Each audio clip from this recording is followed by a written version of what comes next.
Okay, we're ready. We made 2 posters and a flyer. This one is kind of like a menu that you would see like at a restaurant for like the specials of the day. And then this one's just like a poster that you might see somewhere, and that one is a flyer. So we based it on like sharks and how they are important to the water, and without them, like what happens to our water and what goes wrong with it. So we focused, like, we had the shark kind of like as our mascot, and like talked about how to save sharks to help our water stay. Yeah, and then the purpose kind of our campaign was to we had 2 posters / flyers, and they kind of like grab your eye more, and then once we have a real bin, then we have the 3rd one with all the information. Get it? Because it's a shark.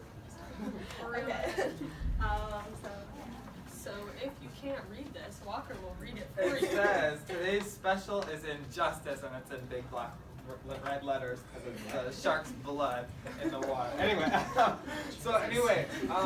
we kind of tried to do the progression kind of like as a meal, as like how sort of the process works, because when you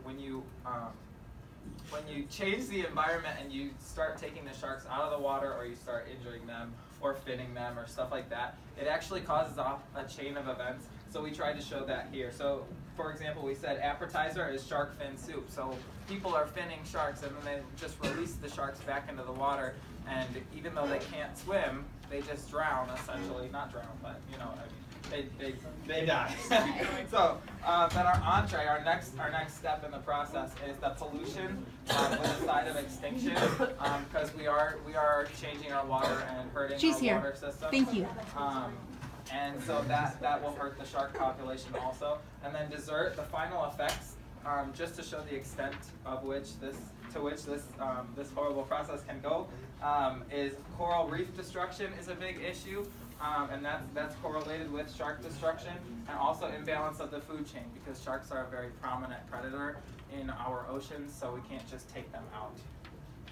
And then trying our healthier options is like ways that you can kind of stop this. So I can't read upside down. Environmentally friendly fuel and seafood from a sustainable source.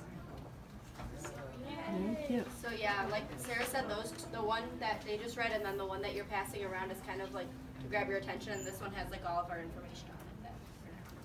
It's a lot. But yeah. Nice.